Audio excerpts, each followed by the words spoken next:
a análise física e química de solo. Então, nós vamos começar a falar sobre a análise, primeiramente, física de solo. Eu peguei como exemplo essa análise para a gente poder discutir um pouco esse assunto, né? Então, nessa análise física, eu tenho de argila, eu tenho um teor de 310,4 gramas por quilograma. Então, sendo assim, eu tenho 31% de argila. Silt, eu tenho 68,10, que dá 6,81%.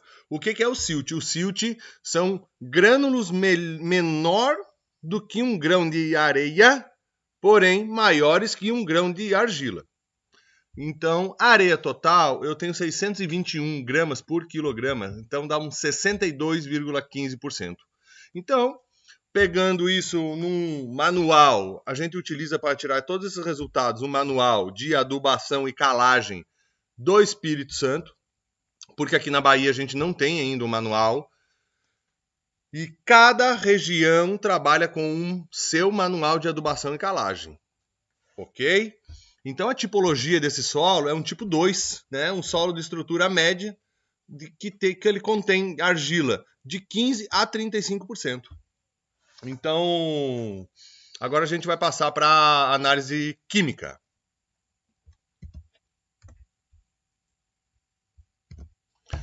Então, quando a gente fala, essa análise química, eu peguei ela como exemplo, é de uma área minha aqui, né? Então ela tem umas peculiaridades bem bacanas assim para a gente discutir.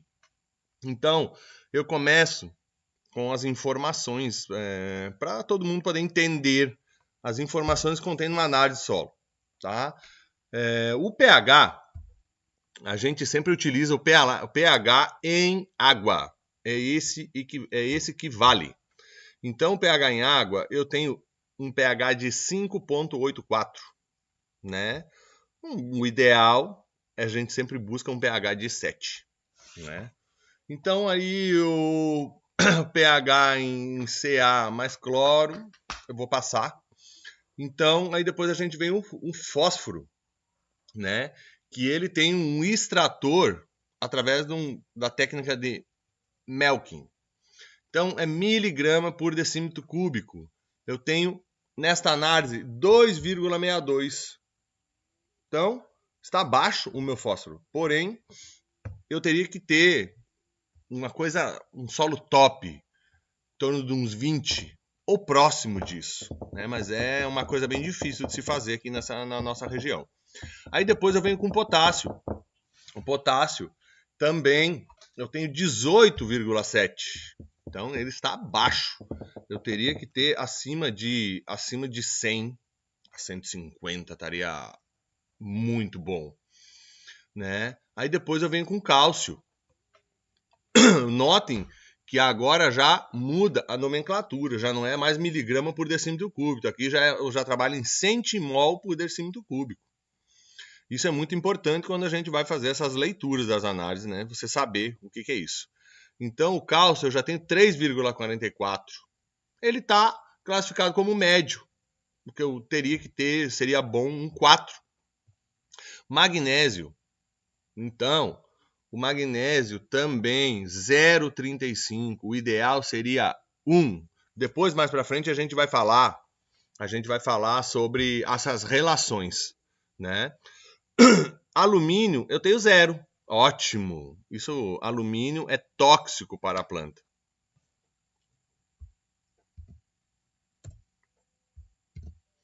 Aí aqui, a soma de hidrogênio mais alumínio, que é o meu índice SMP, eu tenho 2,4. Está baixo. Né? O bom é baixar mais ele, reduzir mais. Aí, soma de bases. A soma de bases, o que é uma soma de bases? É a soma de cálcio, magnésio e potássio. Isso são as bases, bases trocáveis. Então eu tenho 3,84 dentro dessa análise. O ideal seria eu ter um 5, tá baixo. Aí depois eu venho com capacidade de troca catiônica efetiva. Né? Eu tenho 3,84. É médio. o ideal seria eu ter um 6. Aí depois eu venho com a capacidade de troca catiônica APH7, que é esta informação que ela é importante depois no cálculo de calagem. Mais para frente a gente vai ver. Então, a CTC, o que ela vem a ser?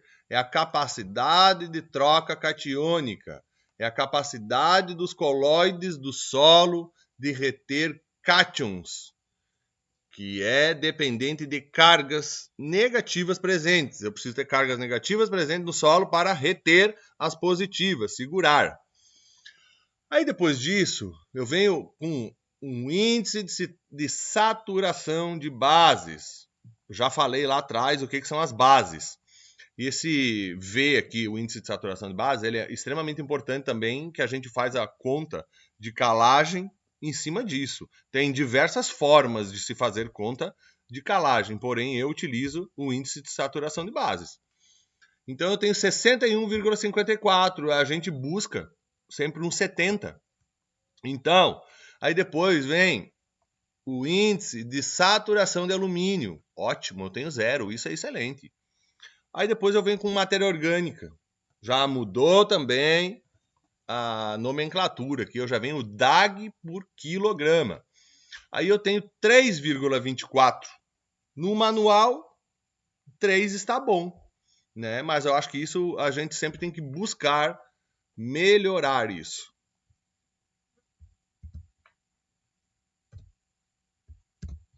Aí depois eu já venho para o enxofre, né?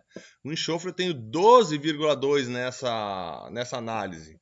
Então quer dizer que ele está alto. O ideal seria um 10. Tudo que está baixo e tudo que está alto gera um desbalanço. O ideal é a gente ter uma harmonia em tudo. Aí depois eu venho para o boro, né? O boro 0,29. Está baixo, eu teria que ter um 0,90. Ferro, eu tenho 28,53. Tá baixo também. Eu teria que ter acima de 150, de 150 a 200. Aí eu teria uma quantidade bacana no solo. O cobre, eu tenho 0,18. Tá baixo. O ideal é 20. Nossa, extremamente baixo o cobre. Manganês, eu tenho 12,3. Ele é médio. O ideal seria ter 130. Né? Então, a gente precisa ir melhorando essas coisas, né? Aí um zinco.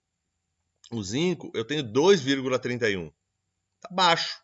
O ideal seria trazer para uns 40.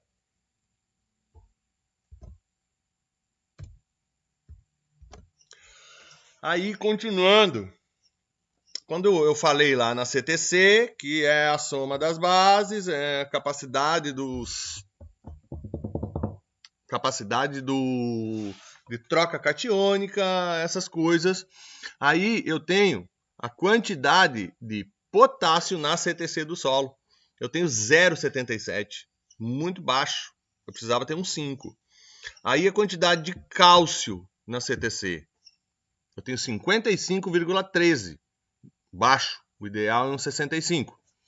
Magnésio na CTC. Eu tenho 5,61. Baixo, muito baixo. Eu precisava uns 15.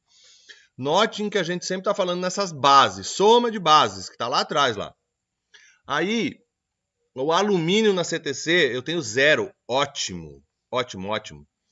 Aí depois, uma coisa muito importante dentro disso, são a relação entre os nutrientes. Uma relação de cálcio e magnésio, eu tenho 9,83. Então, eu tenho 9,83 para 1. Tenho 9 de cálcio para 1 de magnésio. O ideal seria 4 de cálcio para 1 de magnésio. Então, existe um desbalanço. E isso tudo vai gerando problemas, né? Dentro da cultura. Aí, a relação de cálcio e potássio. Eu tenho 71 para 1. Pô, quase 72. Eu precisava ter 15 para 1. 15 de cálcio para 1 de potássio.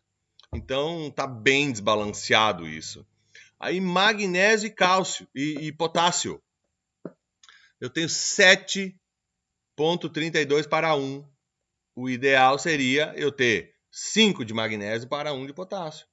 Isso aqui é uma coisa muito importante, porque depois me gera diversos problemas dentro da cultura, porque um desbalanço.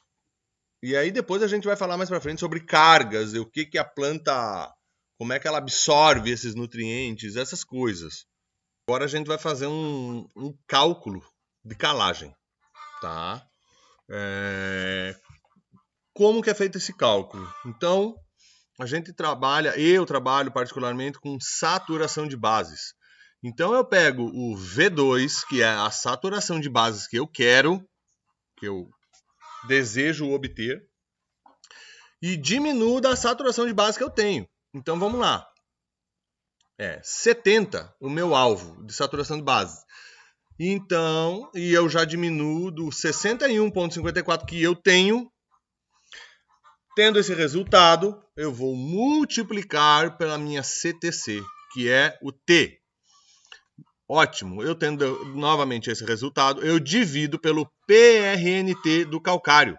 Geralmente a gente trabalha com em torno de 90%. E isso vem lá quando você compra o calcário, eles precisam te fornecer esse PRNT, que ele é super importante.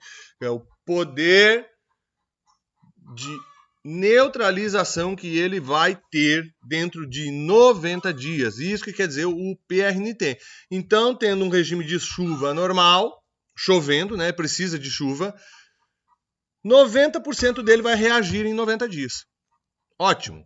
Então, eu fazendo esse cálculo, eu obtive um resultado de 580 quilos de calcário por hectare. Sendo assim, eu arredondei para 600. Então, meu resultado é 600 quilos de calcário por hectare. Então, pessoal, isso foi o conteúdo de hoje. Um conteúdo bem robusto, né? A gente falando, interpretando uma análise física e química de solo. Em breve, eu estarei disponibilizando mais conteúdos. Estarei disponibilizando um material também falando de cada nutriente em específico. Né? Então sigam as redes sociais, sigam o canal no YouTube para acompanhar mais conteúdos.